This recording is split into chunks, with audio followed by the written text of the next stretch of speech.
So I've got here a cooling seat cover thing with fans for my car, and it has a the standard 12-volt cigarette lighter connection, and this works fine. But I'm actually running new power throughout my car, so I'm going to replace that with this. So this is the female end that goes on the car. This is a same type of connector. You got positive and negative, but this is a much nicer waterproof locking connection. These are the reason these aren't great, these cigarette lighter connections, and the reason for that is that obviously they're trying to fit a form factor of something that just happened to be there in cars for lighting cigarettes, as the name implies. So it's not a great, this isn't the connection you would have designed if you just wanted to provide power to accessories, which is what it's typically used for today. What you would have used is something like this or one of those charging quick connect ports. That's another option if you don't want one like this. I like those ones too. But this one's going to be a very secure connection and, like I said, waterproof. So let's get started. Basically what I'm going to do here is I'm going to cut it right about here, and then I'm going to attach this one. And my convention that I always use is I use the male end, which is this one, on the accessory itself that's receiving power, and then I use the female one on the side that's providing power, so that will be to the car. So let's get started here. So like I said, we're going to get started by cutting this. I'm just going to cut it right about here. Give yourself at least a little bit of slack on the end, so that you can do something with this, or if you make a mistake, then you can fix it. So as you can see, this is an outer jacket with 2 wires inside. That's pretty standard. You can get specialized strippers for these. What I tend to use is, this is a very good wire stripper that I got from Walmart, Hart brand, and it has this type of cutter at the bottom here. And you can use this for stripping, especially insulation jackets if you're careful. Just kind of get it into the round part, apply a little bit of pressure, not too much, and just spin it around a little bit. That should give us what we want. Then just kind of bend it. Like I said, they do make specialized strippers for these insulation jackets that you can get. And these wires are tiny, so this is going to be a challenge to get these, but we'll get them. And I'm going to go ahead and strip this as well, because I'm going to do something with this end here. Just do the same. These little tiny wires they use are not great, and they're difficult to deal with. But if you're careful, looks like I was here, you see there's no breaks in them, so they're still. I didn't cut the inside ones while stripping them, so that's good. So now I'm going to strip these tiny ones at least a little bit. That's going to be difficult. I'm going to use another tool for this, because these little ones, you got to be so careful with these not to cut the wire when you're stripping. So this is the tool that I'm going to use.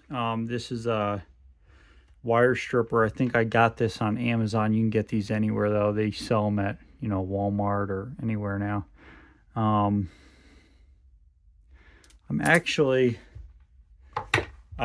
made a mistake, so I need to actually strip this jacket farther back. This isn't enough wire to work with, so let me go ahead and do that.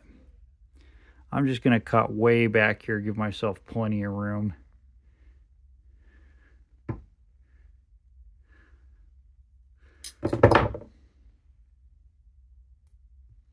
And I cut into the wire, so that's not good. Actually gonna, let me see.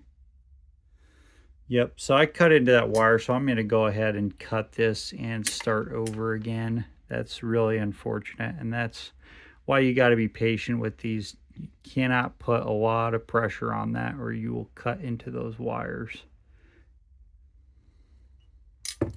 So let's see if that did it.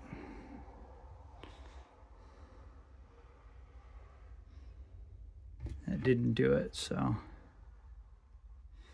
you really, it's you know, you have to get it just about perfect with these, just enough pressure to cut it, but not enough to damage those inner wires. I think that may have done it. Let's see if I can get that.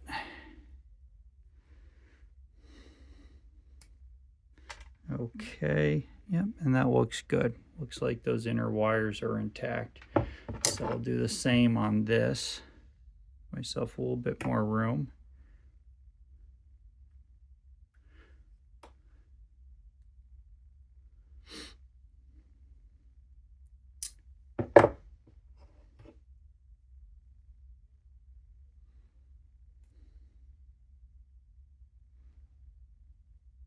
And that looks pretty good.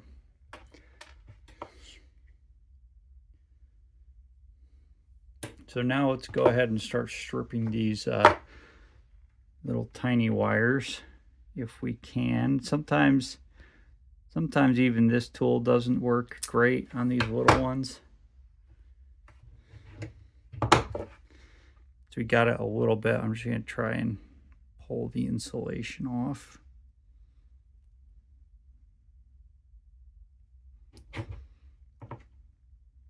And that's not good.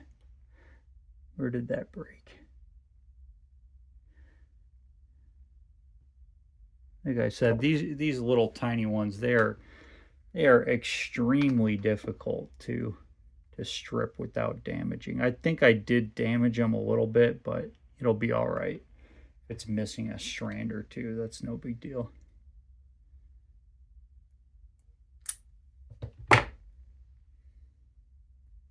Okay, so that one went off without a hitch.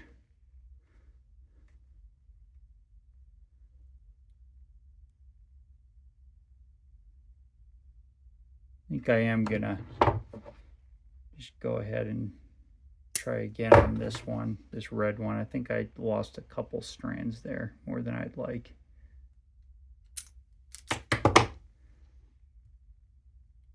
Okay, that should be good now.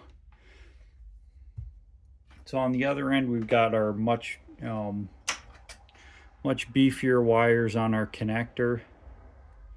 So this will be a lot easier to deal with. These ones are already stripped. Now I'm going to set up my soldering here. You can also crimp these. That might be a little bit of a challenge with the difference in size between these two wires. And I am fresh out of crimps anyway, so I'm going to go ahead and solder these. So we'll put our flux on. And if these wires weren't labeled inside yours red and black, which they should be, you're just going to have to test them with a battery or something to make sure you have the right one before you solder these on.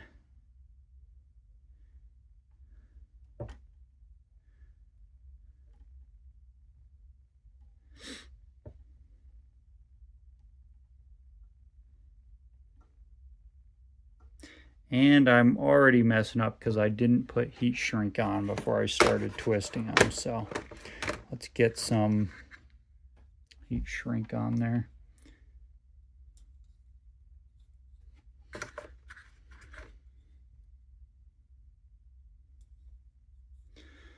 That didn't, pushing them into each other didn't really seem to be working that well. So I may just go ahead and wrap these. You can do either way. I think the other one is, technically a better, more secure, but once they're soldered, as long as you can get them soldered, they're not gonna come apart, so it's not a big deal. Okay, we've got it ready to solder. Let's get the gun on it. We're ready to solder. So of course, when I'm doing this on camera, I'm sure it's going to be a horrible solder, but That's how it is. You get a little bit of solder on there before to help heat it up directly on the gun. Once that starts melting, you can go for the wires themselves. Go. That should be good.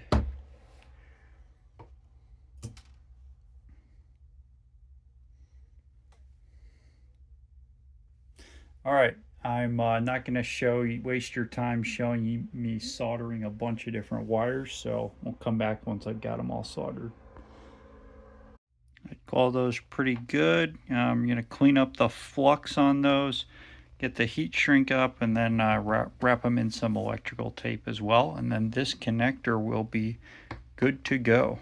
Okay, so we've got our connector on. It's all sealed up, ready to go. This is ready to be plugged into your car once you've attached the appropriate female end to your car to power somewhere.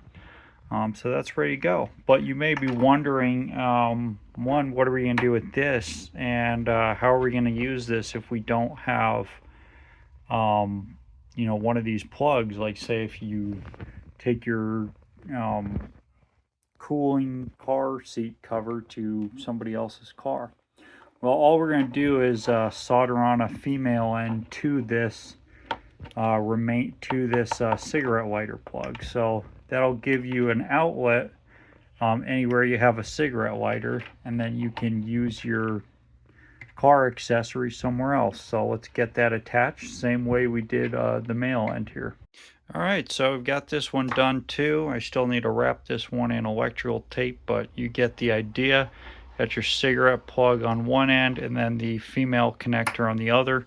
And this will let you get your special connector type that you're adding to your car in any car that you go to that has a cigarette lighter. So thanks for watching. Good luck with your own project.